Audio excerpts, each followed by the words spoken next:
We are on the precipice of profound and rapid change.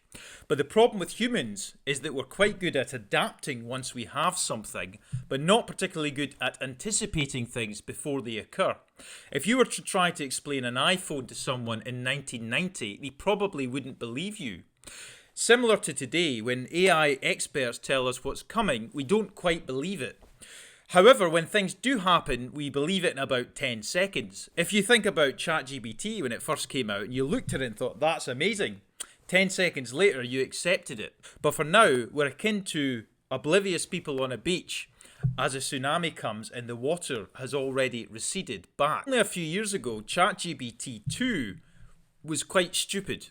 However, today with ChatGPT 4, that has an IQ of about 140. It can pass PhD level exams. We're approaching the IQ of Einstein within these models at rapid pace. Now, we might say things like it makes mistakes, for example, or it can't possibly have emotional intelligence.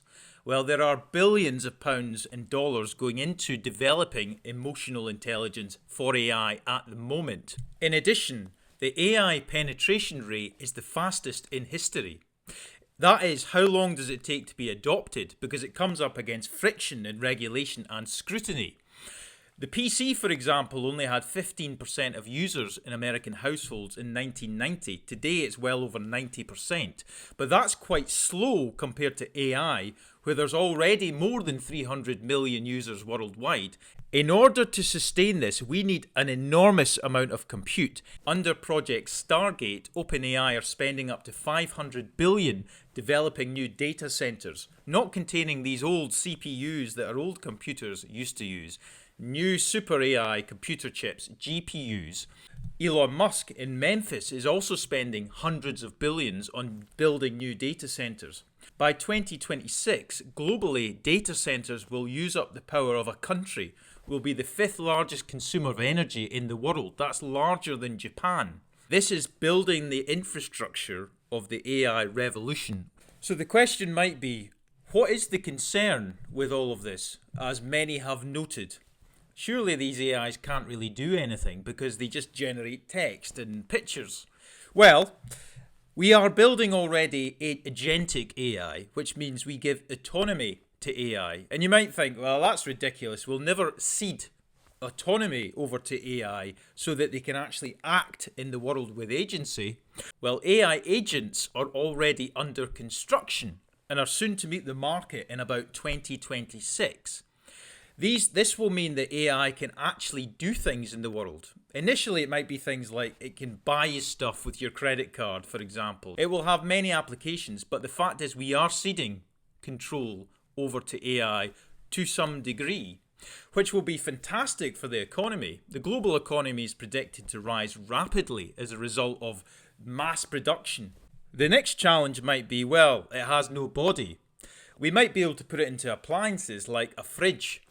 What's a fridge going to do? Are we going to be overtaken by an army of fridges? The answer is that yes, we are building hardware and we are building, or we're planning to build en masse robots who will have massive utility. All the things that we thought about in the 1930s as the future.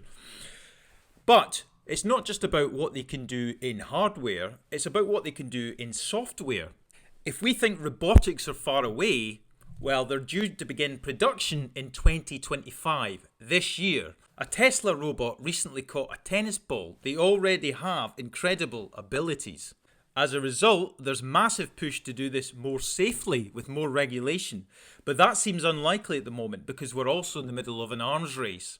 America wants to get there first over China, as it's believed that American AIs are better suited for alignment purposes than, say, China's AIs, which will be less regulated, and it comes from an authoritarian country. We are coming to the end of the Pax Americana, where America has been the most powerful country for decades. If it wants to win the AI arms race and continue being the most powerful country in the world, it will have to rapidly progress its AI development. The speed is not slowing down, it's speeding up. So we are pushing ahead, despite concerns. Now, and the problem here, by the way, is that nobody can tell you what this means because not even the very top AI experts have a clue. They all disagree on what it means when AI reaches superintelligence. And that will happen once it codes itself, because in the meantime, humans are still mostly coding AI, developing it and training it.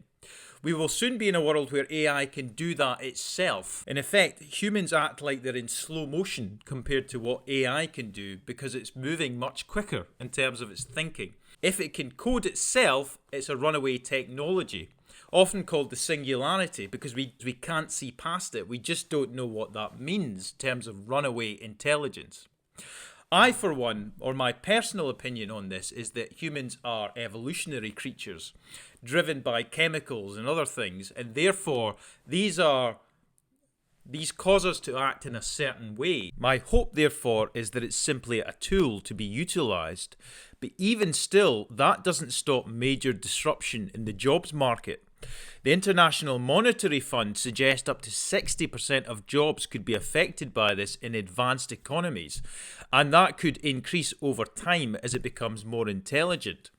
That said, AI researchers consistently come up against a scaling wall where the more information and training you give an AI model, it seems to be diminishing returns. That said, we have always been able to find new ways to overcome that scaling wall to date.